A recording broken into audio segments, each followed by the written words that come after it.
বিষ্ণু ইসা ইসলামের কাছে যখন কোনো শিশু নিয়ে আসা হতো তিনি তাহনিক করতেন। হাদিসে এসেছে, সিরায় এসেছে। তাহনিক কি? খেজুর চিবিয়ে খেজুরের মিষ্টি রস লালাসহ বাচ্চার মুখে লাগিয়ে দিতেন। আলেমদের কাছে, অনেক আলেমদের কাছে আসে, আমার কাছে অনেকে এসেছে বাচ্চাদেরকে নিয়ে। তো আমরা এই সুন্নাহর উপর আমল হিসেবে খেজুর চিবিয়ে এর রসটা মুখে ঢুকিয়ে দিয়েছি। বারাকা, বিষ্ণু ইসা ইসলামের বারাকা নেওয়ার জন্য আসতো ছোট্ট বাচ্চাদেরকে নিয়ে। মদিনায় যখন সাহাবারা হিজরত করলেন মক্কা থেকে, মুসলিমদের ঘরে সন্তান সন্ততি নাই, বাচ্চা কাচ্চা হয় না। ইহুদিরা টিটকারি করে, এই তো মুসলমানদের সন্তান নাই।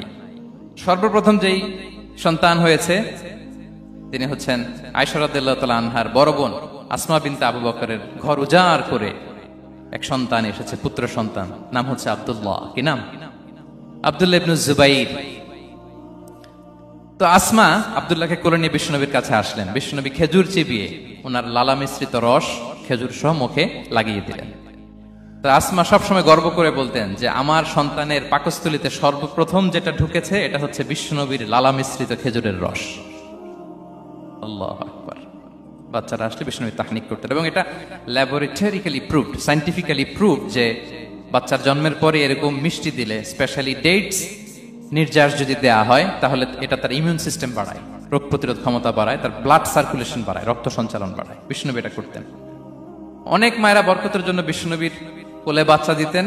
অনেক বাচ্চা বিষ্ণুনবীর কোলেই পেশাব করেছে, হাদিস সাক্ষী। ওখান থেকে মাসালা এসেছে, মেয়ে বাচ্চা পেশাব করলে কিভাবে ক্লিন হবে, ছেলে বাচ্চা পেশাব করলে কিভাবে ক্লিন হবে। বিষ্ণুনবী কোলে নিয়েছেন, পেশাব করে দিছে ভরায়। আল্লাহু আকবার। বাচ্চাদের মাথায় তিনি হাত বুলিয়ে দিতেন। যেই বাচ্চার মাথায় বিষ্ণুনবী হাত বুলাতেন ওই বাচ্চার মাথায় খুব বেশি বেশি চুল গজাতো। সুবহানাল্লাহ পড়বেন না? এক ভণ্ড, সেও ছিল নবী দাবিদার, মুসাইলামাতুল কাযযাব। সে নবীকে কপি করত, নবী যা যা করতো তাই করত। তো সেও তার এলাকায় অনেক বাচ্চাদের মাথায় হাত বুলাই দিতে শুরু করলো, যে মুহাম্মদ বাচ্চার মাথায় হাত বুলালে বাচ্চার মাথায় চুল বড় হয়, আমিও তাই করব। সে বলতো আমিও নবী। সে বলতো নবু আনিস শুনলি ওয়ানিস শুনলাকে মোহাম্মদ, হে মোহাম্মদ, নবু তোমার অর্ধেক আমার অর্ধেক। কি মামুর বাড়ির আবদার দেখছেন? বলে আমারটা আমাকে বুঝিয়ে দাও। তো নবীকে কপি করত। বিশ্বনবী কুয়ার মধ্যে লোনা পানির কুয়ায় থুতু ফেললে মুহূর্তে লোনা পানির কুয়া মিঠা পানির কুয়ায় পরিণত হতো। এই বদমাসটা যখন কপি করে থুতু মারছে ওদের এলাকার কুয়ায়, ওটা ছিল মিঠা পানি, ওটা মুহূর্তের মধ্যে লোনা পানির কুয়া হয়ে গেছে। তো বিশ্বনবীকে কপি করে সে তার এলাকার নবজাতক বাচ্চাদের মাথায় যখন হাত বুলিয়ে দিতে শুরু করলো, পরবর্তীতে দেখা গেল ওই বাচ্চাগুলো আজীবন ছিল টাক মাথা। চুল বাড়বে তো দূরের কথা, এদের মাথায় চুলই ওঠে নাই। আল্লাহু আকবার। মুজিজাতুন নবী। বিষ্ণু মাথায় হাত বুলিয়ে দিতেন, বাচ্চাদেরকে চুমু খেতেন। আপনারা বাচ্চাদেরকে কোলে নেবেন, আদর করবেন, চুমু খাবেন, বিষ্ণুর সুন্নাহ এটা। বাচ্চাদের সালাম দিতেন। মাঝে মাঝে বাচ্চাদের সাথে মজা করতেন, তাদের সাথে খেলাধুলা করতেন। বাসার সময় পেলে এটা করবেন, ছেলেমেয়েদেরকে নিয়ে খেলতে নেমে যাবেন। শুধু বাচ্চাদের সাথে ফান করতেন এমন না, ভুল দেখলে শুধরে দিতেন। এক ছোট্ট বাচ্চা কোলে বসে খাবারের প্লেট থেকে এখান থেকে ধরে ওখান থেকে ধরে, তাও বাঁ হাতে। বিষ্ণু বললেন, ইয়া গোলাম সাম্মিল্লাহ, বিসমিল্লাহ বলো। কুলবি আমিনি, বাঁ হাতে নয় ডান হাতে খাও। ওয়া কুল মিম্মা ইয়ালিক, আর এদিক সেদিক থেকে নয়, তোমার সামনে যেটা আছে ওইটা খাও। সুবহানাল্লাহ। শুধরে দিতেন। সাদাকার খেজুরের স্তূপ ছিল, জাকাতের খেজুর। হাসান রাদিয়াল্লাহু তাআলা আনহু, বিষ্ণু ইসলামের দৌহিত্র, ছোট্ট মানুষ, হাঁটতে হাঁটতে যে খেজুরের স্তূপের দিকে খেজুর নিয়ে খেলতে যায়, হঠাৎ একটা খেজুর খেতে আরম্ভ করলেন। বিষ্ণু বললেন, কেখ কেখ, থামো থামো, ওয়াক থু থু। আমরা যে বাংলা ওয়াক থু বলি, এটার আরবি হচ্ছে কেখ। মানে এই নানা ভাই রাখো রাখো রাখো। আলা তাআলাম ইন্না লা নাকুলুস সাদাকা, না ভাই তুমি জানো না আমরা হাশিমি খানদানের, আমরা সাদাকার মাল খেতে পারি না। আঙ্গুল ঢুকিয়ে মুখ থেকে খেজুর বের করে দিলেন। সুবহানাল্লাহ। এভাবে ছোট্ট বাচ্চাদের ভুলগুলো শুধরে দিতেন, কারেকশন করতেন। সুনানে নাসাইতে এসছে, কানা রাসূলুল্লাহ সাল্লাল্লাহু আলাইহি ওয়াসাল্লাম ইয়াজুরুল আনসার, তিনি যখন আনসারীদেরকে ভিজিট করতে যেতেন, ফায়ুসাল্লিমু আলা সিবিয়ানিহি, আনসারী বাচ্চাদেরকে সালাম দিতেন। আপনারা বাচ্চাদের সালাম দেন তো নাকি? নাকি বাচ্চাদের সালামের জন্য বসে থাকেন? অনেকে মনে করে যে আমি মুরব্বী হাজী সাহেব, 80 বছর বয়স, আমি তো শুধু সালাম পাবো, আমি দিব কেন? এরকম একটা ভুল ধারণা আছে না? সালাম শুধু ছোটরা দিবে, ব্যাপারটা কি এমন না। ছোটরা বড়দের দিবে, বড়রা ছোটদের দিবে, সবাই সবাইকে দিবে। ঠিক কিনা বলেন? ইনশাআল্লাহ বলেন সবাই। ওয়ায়ামসাহু বিরুসিহিম, বাচ্চাদের মাথায় হাত বুলিয়ে দিতেন। ওয়ায়াদউ লাহুম, তাদের জন্য দোয়া করতেন। তাহলে বিশ্বনবীর বাচ্চাদের সাথে আচরণ, ডিলিংস, ইন্টারাকশন কেমন ছিল বুঝতে পেরেছেন? একবার এক নামাজে ওনার নাতিদেরকে নিয়ে হাজির হলেন, হাসান হুসাইন রাদিয়াল্লাহু আনহুমাকে নিয়ে। তো নামাজের এক সিজদায় বিশ্বনবী এমন লম্বা সময় সিজদায় পড়ে রইলেন, মাথা আর উঠান না। মুসল্লিরা তো অবাক, সাহাবারা ভাবলেন হায় রে, নবীজি অসুস্থ হয়ে গেলেন নাকি, অথবা ওহী নাজিল হলো নাকি। নামাজ শেষে সাহাবারা জিজ্ঞেস করলেন, ইয়া রাসূলুল্লাহ, আপনি কি অসুস্থ হয়েছেন নাকি ওহী নাজিল হচ্ছিল? এত লম্বা সিজদা দিতে তো কখন দেখি নাই। বিশ্বনবী বললেন, না না, কুল্লুন যালিকা লাম ইয়াকুন, কোনটাই না, বরং ওয়ালাকিন নাবনি ইরতাহালানি, আমার নানা ভাই হাসান হুসাইন সিজদারত অবস্থায় আমার পিঠের উপরে উঠে বসেছিল। ফাকারিহতু আন উআজ্জিলাহু হাত্তা ইয়াকদিয়া হাজাতা, আমি উঠে গেলে তাদের ডিস্টার্ব হবে, এজন্য সিজদায় পড়েছিলাম। যতক্ষণ তাদের পিঠে উঠে খেলতে মনে চেয়েছে তারা খেলেছে, তারা নেমেছে, তারপরে সিজদা থেকে মাথা উঁচু করে দাঁড়িয়েছি। সুবহানাল্লাহ বিহামদিহি। তো আমরা কাঁধে নিয়ে খেলবো তো দূরের কথা, আমরা অনেকে বাচ্চাদেরকে মসজিদে দেখলেই রেগে যাই, আছে না নাই? অনেক মুরব্বীরা আছে মসজিদে বাচ্চা দেখতে পারে না, দেখবেন হ্যাঁ, খিটখিটে মেজাজের হয়ে যায়, রিয়্যাক্ট করে। আলহামদুলিল্লাহ গত অনেক বছর ধরে বাংলাদেশে এটা নিয়ে আমরা কন্টিনিউয়াসলি বলেছি যে না, শিশুদেরকে আপনারা মসজিদে আসলে ধমক দিবেন না, ভুল করলে, আওয়াজ করলে, চিৎকার করলে তাদেরকে বকা দেওয়া যাবে? বলেন। আজকে যদিও বকা খেয়ে মসজিদ থেকে ফিরে যায়, আর কোনোদিন মসজিদের দিকে পা বাড়াবে? ও যাবে ক্লাবে, হ্যাঁ, ও যাবে গানের কনসার্টে, আর ফেরাতে পারবেন মসজিদে? আর আসবে না। খবরদার, আপনার একটা ধমকের কারণে মসজিদমুখী কোনো শিশু যেন অন্যদিকে না যায়। বুঝাবেন যে আব্বু, এটা আমাদের ইবাদতগাহ, পবিত্র জায়গা, এখানে দুষ্টামি করতে হয় না, আওয়াজ করতে হয় না, আল্লাহ তোমাকে অনেক গুনাহ দিবে। গুনার ভয় দেখালে কিন্তু বাচ্চারা আর দুষ্টামি করে না, দেখবেন। ঠিক কিনা বলেন? এই সেন্সটা তাদের আছে, এভাবে বুঝাবেন। মুসনাদে আহমদ একটা হাদিস এসেছে, বিষ্ণু ইসলাম ওনার চাচাতো ভাইদেরকে নিয়ে দৌড় প্রতিযোগিতা করাতেন, লাইন ধরে দাঁড় করাতেন, আর বলতেন, মান সাবাকা ইলাইয়া ফালাহু কাদা ওয়া কাদা, সবাই দাঁড়াও, দেখি কে কার আগে আমাকে দৌড়ে ধরতে পারে, যে ধরতে পারবে তাকে পুরস্কার দেব। আল্লাহু আকবার। এবং বিশ্বনবীর এই কথা শুনে সবাই দৌড়ে যে বিশ্বনবীর ঘাড়ের উপর উঠতো, বুকের উপর উঠতো, ঝাঁপিয়ে পড়তো। বিশ্বনবী সবাইকে ধরে আগলে নিতেন, প্রত্যেকের গালে চুমু খেতেন। পড়েন সুবহানাল্লাহ। এই ছিল শিশুদের প্রতি বিষ্ণু ইসলামের আচরণ। তো আমরা এরকম আচরণ করি কিনা? আমাদের আচরণটা আমাদের বাচ্চা, আমাদের আত্মীয় স্বজনের ছোট ছেলে মেয়ে, আমরা কোথাও শিশুদেরকে যদি দেখি, আমরা তাদের সাথে কিভাবে আচরণ করি, একটু মিলিয়ে নিন কার আচরণ কেমন। এরকম করেন কিনা আমি আর জিজ্ঞেস করতে চাইলাম না, জাস্ট আস্ক ইউরসেলফ, নিজেকে জিজ্ঞেস করুন যে আমরা আমাদের বাচ্চাদের সাথে এরকম আচরণ করি কিনা। তাহলে প্রথম পয়েন্টটা ক্লিয়ার। আচ্ছা, শিশুদের পার্ট শেষ, এবার দেখি বয়স্কদের সাথে, অ্যাডাল্টদের সাথে বিষ্ণু ইসলামের আচরণ কেমন ছিল, বড়দের সাথে কেমন আচরণ করতেন আমরা। আসুন দেখি। সাহাবারা তো সবচাইতে বেশি বিষ্ণুনবীর সঙ্গ পেয়েছেন, তাই না? তাদের সাথে কেমন আচরণ ছিল? যে আয়াতটি দিয়ে আমি শুরু করেছি, আল্লাহ বলেছেন, ফাবিমা রাহমাতিম মিনাল্লাহি লিনতা লাহুম ওয়ালাউ কুনতা ফাযযান গালিযাল কলবি লানফাদ্দু মিন হাওলিক। সাহাবারা বিষ্ণুনবীর এত ভালোবাসা পেয়েছেন, এত সুন্দর আচরণ পেয়েছেন, তারা বিশ্বনবীকে সবসময় আগলে রাখতে চাইতেন, ঘিরে থাকতে চাইতেন, তার সঙ্গ ছাড়তে চাইতেন না। পড়েন সুবহানাল্লাহ। বাসায় ভাল লাগে না, বিশ্বনবীর কাছে চলে যেতেন। ওয়াইফের সাথে মনোমালিন্য, নবীর দরবারে চলে যেতেন। এমনকি কোন সাহাবীর পেটে যদি ক্ষুধা লাগতো, ঘরে খাবার না থাকতো, তারা বিশ্বনবীর কাছে চলে যেতেন। তারা বলতেন, নবীর চেহারার দিকে তাকিয়ে থাকলেই আমাদের ক্ষুধা মিটে যেত। আগলে রাখতেন সবসময় বিষ্ণু ইসলামকে। আর সবসময় বিষ্ণু ইসলাম একটা স্মাইলিং ফেস নিয়ে তাদের সাথে কথা বলতেন, মুচকি হাসবেন। বিষ্ণু বলেন, তাবাসসুমুকা ফি ওয়াজহি আখিকা সাদাকা, you smile to your brother, it's a charity. তোমার ভাইয়ের দিকে তাকিয়ে তুমি যে মুচকি হাসো, এটা সাদাকা দেওয়ার সওয়াব কামিয়ে ফেলো তুমি। এবং সাহাবারা বলতেন, মা রাআইতু আহাদান আকসারা তাবাসসুমান মিন রাসূলিল্লাহ সাল্লাল্লাহু আলাইহি ওয়াসাল্লাম। বিশ্বনবীর চাইতে বেশি কাউকে আমরা কোনোদিন মুচকি হাসি দিতে দেখিনি। মুচকি হাসেন তো আপনারা?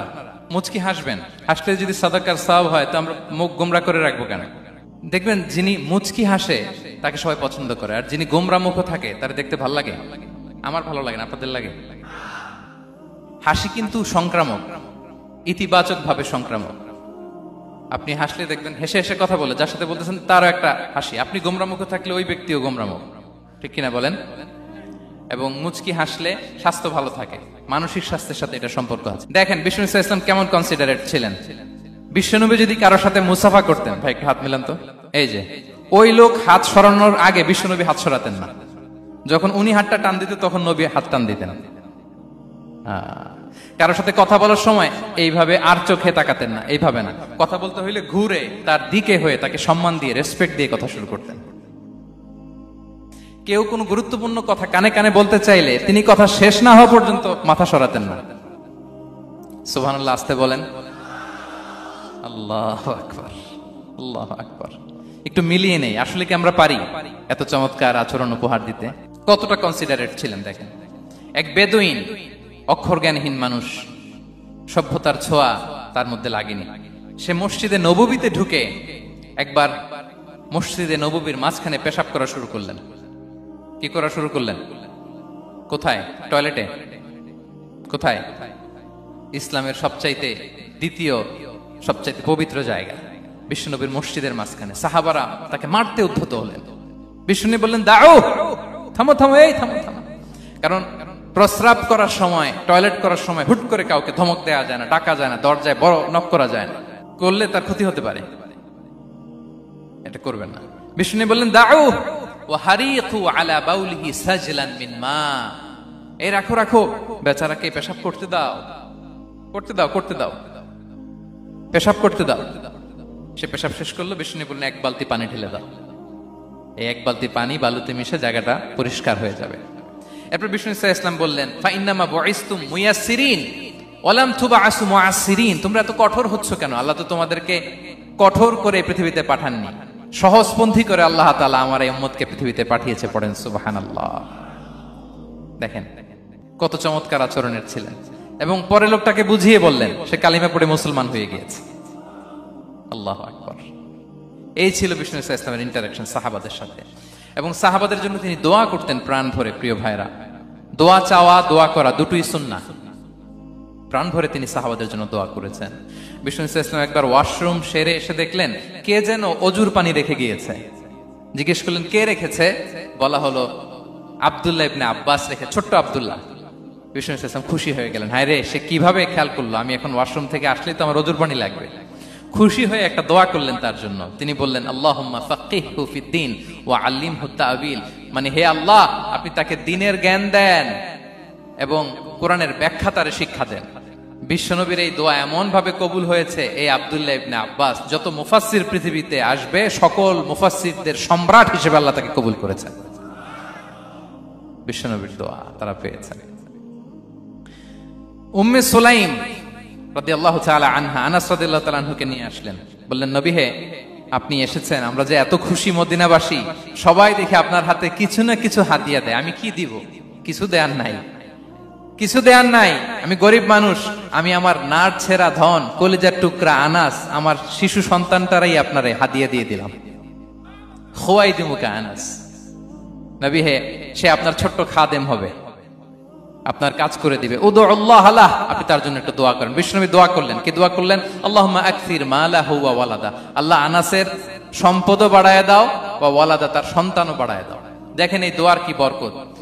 এই দোয়ার বরকতে আনাস বলে, মদিনাতে যত খেজুর বাগান ছিল সবগুলো খেজুর বাগানে বছরে খেজুর হতো একবার, কিন্তু নবীর দোয়ার বরকতে আমি আনাসের বাগানে খেজুর হতো বছরে 2 বার। আর উনার সর্বসাকুল্যে ছেলে মেয়ে ছিল, কোন বর্ণনায় 78 জন, কোন বর্ণনায় 80 জন। আমাদের পুরো বংশে আছে 80 জন, কথা বলেন। আপনার পুরো গোষ্ঠীতে 80 জন আছে। উনার শুধু ছেলে মেয়ে, একজনের ছেলে মেয়ে কয়জন? 80 জন। বিশ্বনবীর দোয়া কি ইন্টারেকশন দেখেন, একজন ট্রু লিডারের কি বৈশিষ্ট্য। তিনি সাহাবীদের ভালো গুণ দেখলে তাদেরকে উৎসাহিত করতেন, ইন্সপায়ার করতেন, প্রশংসা করতেন। আবু মুসা আল-আশআরী রাদিয়াল্লাহু তাআলা আনহু, তিনি রাত জেগে চমৎকার কণ্ঠে তেলাওয়াত করতেন। একদিন তার ঘরের পাশ দিয়ে বিষ্ণুনবী যাচ্ছিলেন। পরের দিন বললেন, আবু মুসা, আমি কিন্তু তোমার কণ্ঠ শুনেছি, বড় সুরেলা গলা তোমার। লাকাত উতিতা মিজমারান মিন মাজামিরি আলি দাউদ, দাউদ নবীর গলায় আল্লাহ যে সুরের ঝংকার দিয়েছেন, এই উম্মতের মধ্যে আল্লাহ তোমার গলায় সেই সুরের লহরী ঢেলে দিয়েছেন।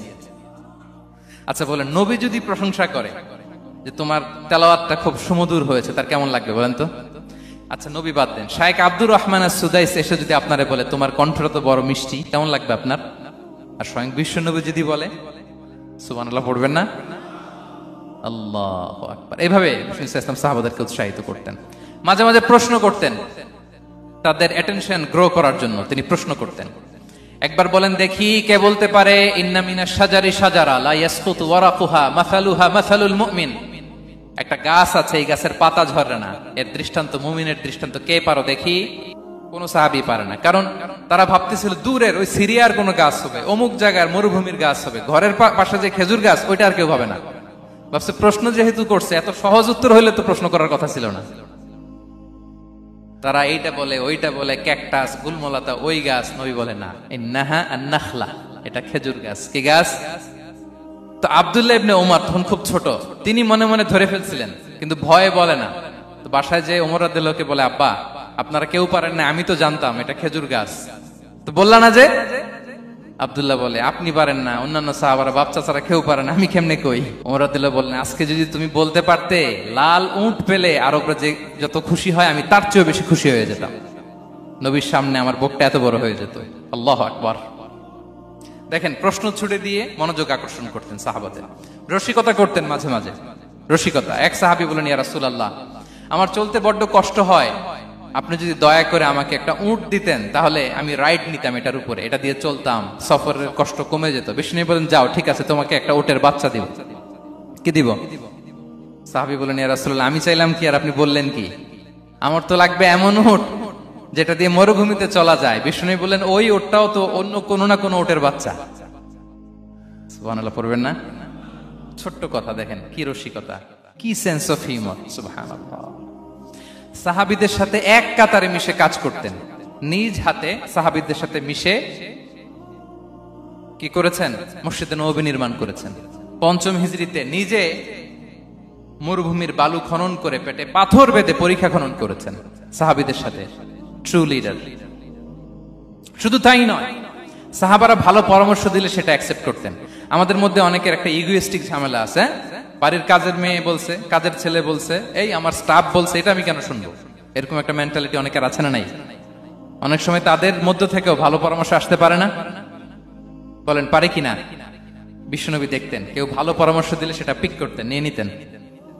বদরের যুদ্ধে মুসলিম সৈন্যরা কোথায় ক্যাম্প করবে, বিশ্বনবী হঠাৎ একটা জায়গায় ক্যাম্প স্থাপনের নির্দেশনা দিলেন। হাব্বাব ইবনুল মুনজির রাদিয়াল্লাহু তাআলা আনহু, তিনি বললেন, ইয়া রাসূলুল্লাহ, অনুমতি দিলে একটা কথা বলবো। কি কথা? এই যে আপনি ক্যাম্প স্থাপন করলেন এখানে, এটা কি আল্লাহর আদেশে না আপনার ইচ্ছায়? নবী বললেন, আমার ইচ্ছা, এটা আল্লাহর আদেশ নয়। তাহলে ঠিক হয় নাই, লোকেশন সিলেকশন ঠিক হয় নাই, তাহলে কোথায়? হাব্বাব বললেন, ইয়া রাসূলুল্লাহ, ওই যে কূপ দেখা যায় ওখানে, দ্যাটস আওয়ার লোকেশন, ওখানে করলে ভালো হবে। কেন? বলতেছে, আমরা ওখানে ব্যারিকেড দিয়ে রাখবো, পানি আমাদের কন্ট্রোলে থাকবে, কুরাইশরা পানির অভাবে যুদ্ধ ছাড়াই মরবে, আমরা পানি খেয়ে যুদ্ধ করবো। সুবহানাল্লাহ বলেন। বিশ্বনবী সাথে সাথে হাব্বাবের কথা মেনে নিলেন, বলে যে না, আমি যে ডিসিশন দিয়েছি সৈন্যদের মধ্যে আবার ছড়িয়ে দাও, we should change our location. আল্লাহু আকবার। তাহলে সাহাবাদের সাথে ইন্টারেকশন কি ফ্র্যাঙ্কলি, কি ওপেন মাইন্ডেড। সুবহানাল্লাহ বিহামদিহি। তাহলে শিশুদের সাথে গেল, বড়দের সাথে, সাহাবাদের সাথেও গেল। আল্লাহ। আচ্ছা, 3 নম্বরে স্টাফের সাথে, কর্মচারীর সাথে, সেবকের সাথে বিষ্ণু ইসলাম কি আচরণ করেছেন? বিষ্ণু ইসলামের অনেক খাদেম ছিল, সিরাতে এসেছে। সবার কথা তো বলা যাবে না, একজনের কথা বলি, আনাস রাদিয়াল্লাহু তাআলা আনহুর কথা। আনাস, লক্ষ্মীপুরে আমি এক জায়গায় ওনার কোন একটা ওয়াজ করতে যেয়ে আমি বললাম, আনাস নামটা কেমন লাগে? কারণ অনেকে বাচ্চা নিয়ে এসে বলে, হুজুর নাম রেখে দেন। তাই আমি বললাম, আজকে এখানে নাম দিয়ে দেই আনাস। এই বছর এই লক্ষ্মীপুরে যত বাচ্চা হবে, যাদের মনে চায় আনাস রেখে দিয়েন। 3-4 বছর পরে শুনি আনাস দিয়ে লক্ষ্মীপুর ভরে গেছে। অনেকে আমাকে জানাইছে ছেলের নাম কি আনাস। তো বলে যে, ওই যে হুজুর আপনি 19 সালে আমাদের লক্ষ্মীপুরে এসে বলছিলেন, ওই কথা থেকে আমরা, পেটে ছিল বাচ্চা, আমরা নিয়ত করে ফেলছি আনাস রাখবো। আনাস নামটা অনেক সুন্দর না? সাহাবাদের নামগুলো চুজ করে করে ছেলেদের নাম রাখবেন। উনি ছিলেন বিষ্ণু ইসলামের খাদেম। কোনদিন তিনি কোন ওনার স্টাফকে, সেবককে, খাদেমকে মারধর করেন নাই, কোনদিন না। আমরা তো পান থেকে চুন খসলে, আল্লাহ, বাংলাদেশে ওই যে লোহার খুন্তি গরম করে কাজের মেয়ের পিঠে শেখা দেয়া হয়, এরকম আছে না নাই? ডাকাত বলেন, মানবাধিকার কর্মী, আবার নারী আন্দোলনের বড় নেত্রী, কিন্তু ঘরের ভেতরে দেখা যায় তার আসল চরিত্র। কারো আসল চরিত্র যদি জানতে চান, কয়েকটা জায়গায় নক করলে জানা যায়। এক হচ্ছে তার বউ, তার ব্যাপারে কি বলে, তার স্ত্রী। এরপর তার ড্রাইভার কি বলে, তার ঘরের কাজের মহিলাটা কি বলে? এদের কাছে নক করলেই আপনি বড় সাহেবের আসল তথ্য পেয়ে যাবেন। কথা বুঝতে পেরেছেন? আনাস রাদিয়াল্লাহু তাআলা আনহু বলেন, খাদিমতুন নাবিয়্যা 10 সিনিন ফামা ক্বালা লি উফ ফামা ক্বালা লি লিমা সানা'তা ওয়ালা লিমা লা সানা'তা। আমি 1 বছর 2 বছর নয়, 10 বছর বিশ্বনবীর খাদেম ছিলাম। আওয়াজ করে বলেন তো কয় বছর? একদিনের জন্য আমার কোনো কাজে বিরক্ত হয়, ইস, আরে বিরক্ত হয়, আমরা এগুলো বলি না? একদিনের জন্য বলেন, একদিন, একটি মুহূর্তের জন্য। এই 10 বছরে একটিবারও প্যারা নবীজি বলেন নাই, আনাস এটা কেন করলে? একবারের জন্য বলে নাই, আনাস এটা করলে না কেন? একবারের জন্য তিনি বলেন। আনাস রাদিয়াল্লাহু তাআলা আনহু বলেন, একদিন একটা কাজে সম্ভবত জুব্বা আনতে আমাকে বিষ্ণু পাঠিয়েছিলেন। আমি ছোট মানুষ, জুব্বা আনতে যে ভুলে আমি মদিনার বাচ্চাদের খেলা দেখতে আরম্ভ করলাম। বাচ্চারা রাস্তায় খেলাধুলা করে না? বিশ্বনবী যেটা আনতে পাঠিয়েছে ওইটা না এনে ভুলে, ছোট মানুষ তো, সেও দাঁড়িয়ে দাঁড়িয়ে মদিনার ছেলেমেয়েদের খেলা দেখতেছে। এখন সময়ের পর সময় যায়, ঘন্টার পর ঘন্টা যায়, আনাস তো আর আসে না জুব্বা নিয়ে। বিশ্বনবী ভাবলেন, হায় রে, আনাস মনে ভুলে গেছে, যাই নিজের কাজ নিজেই করে নিয়ে আসি। বিশ্বনবী বেরোলেন, বেরোই দেখে ওই তো আনাস, আমার আনাস বাচ্চাদের সাথে খেলা দেখতেছে। আমরা হইলে কি করতাম? আমরা হইলে কি? মাইর, ওই যে ডাইরেক্ট মাইর। আল্লাহ, আজকে তোর একদিন কি আমার একদিন না? বিষ্ণুবী গেলেন, তিনিও বাচ্চাদের সাথে খেলা দেখতে শুরু করলেন, কিছুই বললেন না, শুধু আলতো হাতে আনাসের পিঠে হাত রাখলেন, ঘাড়ে আলতো হাতে। বিষ্ণুবীর হাতটা রেশমের চেয়েও সফট ছিল। হাত রাখলেন, হাত রাখাতে আনাস রাদিয়াল্লাহু তাআলা আনহু ফানাযারতু ইলাই, তিনি বললেন আমি পিছনের দিকে তাকালাম, বিষ্ণুবীর দিকে আমি তাকালাম, হঠাৎ করে দেখলাম যে বিষ্ণুবী। তাকানোর পর পর আমি ভয় পেয়ে গেলাম, কিন্তু বিষ্ণু সাল্লাল্লাহু আলাইহি ওয়াসাল্লাম ধমকও দেয় নাই, কিরে আনাস তুই এখানে, এটাও বলে নাই। তাকালাম, ওয়া হুয়া ইয়াদহাক, তিনি একটা মুচকি হাসি দিলেন। বললেন, আনাস তোমাকে না কাজে পাঠিয়েছিলাম, এখানে কেন? আনাস বলে, ইয়া রাসূলুল্লাহ ক্ষমা করে দেন, আমি যাচ্ছি। আনাস বলে, বিশ্বনবীর সেদিনের মুচকি হাসির শাসন মরার আগের দিন পর্যন্ত আমার এই সোজা রাস্তায় রেখেছে। ভাইরা আমার, শাসন করতে জানলে পিট্টি দেয়া লাগে না, ধমক দেয়া লাগে না, মার দেয়া লাগে না। শাসন করতে জানলে একটা মুচকি হাসি দিয়ে শাসন করা যায়। এবার জানবো স্ত্রীর সাথে আচরণ। স্ত্রী যার সাথে আমার সম্পর্ক খুবই গভীর, খুবই মজবুত, তার সাথে কেমন আচরণ ছিল? সিরাতে অনেক কথা এসেছে, আমাদের সময় নেই, সংক্ষেপে বলি। স্ত্রীদের তিনি আগে সালাম দিতেন, মসজিদ থেকে ঘরে পৌঁছে দিতেন, ঘরের কাজে সহযোগিতা করতেন, ওঠে ওঠার সময় হেল্প করতেন, মাঝে মাঝে স্ত্রীদের পরামর্শও নিতেন। আপনারা এগুলো করেন তো? করেন? এই যে আওয়াজ নাই, পেছনে কিন্তু ভাবিরা বসে আছে সবাই। উল্টা পাল্টা বললে এখানে উইটনেস আছে, খবর আছে আজকে। এগুলো করেন? করেন? হ্যাঁ, করতে হবে, করতে হবে। বিষ্ণু ইসলাম নিজ হাতে ঘরে উটের দুধ দহন করতেন, রুটি সেকা দিতেন, কাপড় সেলাই করতেন, এই কাজগুলো করতেন। এবং আম্মা জান আয়েশা রাদিয়াল্লাহু তাআলা আনহাকে এত ভালোবাসতেন, তিনি বলেন, আমি গোশত খেয়ে ওইটার হাড্ডিটা রেখে দিলে বিশ্বনবী আমার খাওয়া হাড্ডিটা নিয়ে আবার চুষতে শুরু করতেন।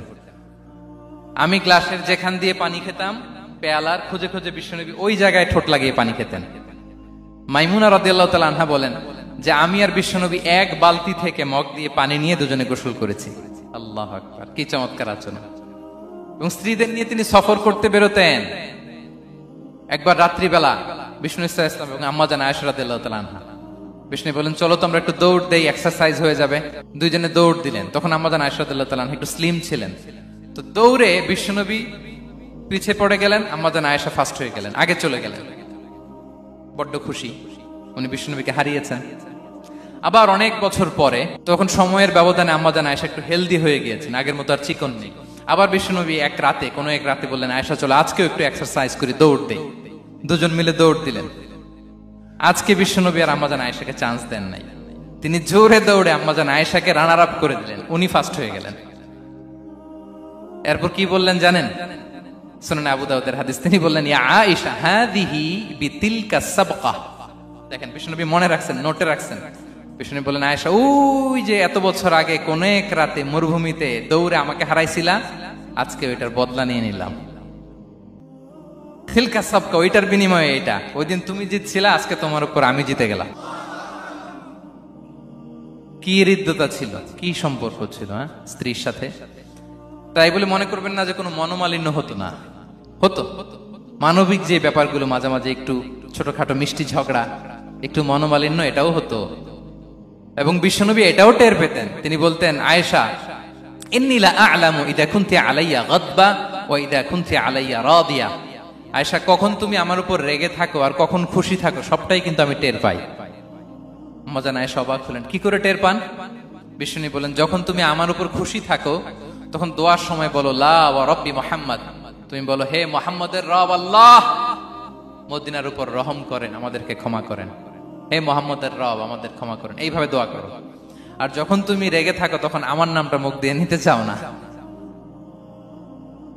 তখন তুমি দোয়াতে বলো লা ওয়া রাব্বি ইব্রাহিম, হে ইব্রাহিমের আল্লাহ, হে ইব্রাহিম নবীর খোদা, আমাদের মাফ করো। তখন তুমি আমার নাম নাও না, কৌশলে আমার নামটা বাদ দাও। আমাদের আয়েশা বলেন, ইয়া রাসূলুল্লাহ মা আহজুরু ইল্লা ইসমাক, নবী হে, আমি তো আপনার নামটাই শুধু মুখ থেকে বাদ দেই, আমার হৃদয় থেকে তো কখনো আপনারে বাদ দিতে পারি না। এটা ঠিক, তখন রেগে থাকি, আপনার নামটা মুখে নেই না, কিন্তু হৃদয় থেকে তো আপনাকে সরাতে পারি না। সুবহানাল্লাহ। এই ছিল বিষ্ণুবীর সাথে স্ত্রীদের সম্পর্ক। প্রিয় ভাইরা, আমরা যদি একটু দেখি প্রতিবেশীর সাথে কেমন আচরণ করতেন নেইবার। বিষ্ণু বলতেন, মান কানা ইউমিনু বিল্লাহি ওয়াল ইয়াউমিল আখিরি ফালইউকরিম দাইফা, যে আল্লাহ বিশ্বাস করে, আখিরাতে বিশ্বাস করে, সে যেন প্রতিবেশীকে সম্মান করে।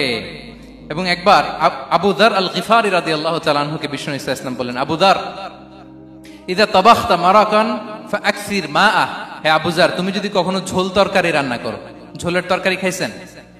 আপনাদের সাউথ কোরিয়াতে তো বিখ্যাত একটা ঝোলের তরকারি আছে, কি নাম যেন, মাছের মেংথাং। আমরা একটা শব্দ শিখছিলাম, কি যেন বলে, খামসা হামনিদা। কয়েকটা শব্দ শিখাই দিছে ভাইরা আমাকে। তো এই যে নামটা বললাম, ঝোলের মধ্যে ট্যাংরা মাছ, শিং মাছ ঝোল দেয়া একটা তরকারি। তো আবু যার গিফারিকে বিষ্ণু সাল্লাল্লাহু আলাইহি ওয়াসাল্লাম বলেন, ইদা তাবাখতা মারাকান ফাকসির মা, হে আবু যার, কখনো যদি ঝোলের তরকারি রান্না করো, একটু বেশি করে পানি দিও, যাতে করে তোমাদের পাশাপাশি তোমার প্রতিবেশীর সাথে একটু ঝোল শেয়ার করতে পারো। প্রতিবেশীকে এত গুরুত্ব দিতেন। তিনি বলতেন, লাইসাল মুমিন আল্লাযী ইয়াশবাহ ওয়া জারুহু জাইউন ইলা জামবিহি, সে মুমিন নয় যে পেট পুরে খায় আর তার প্রতিবেশী না খেয়ে রাত যাপন করে, সে মুমিন নয়। দেখেন প্রতিবেশীকে কত গুরুত্ব তিনি দিয়েছেন।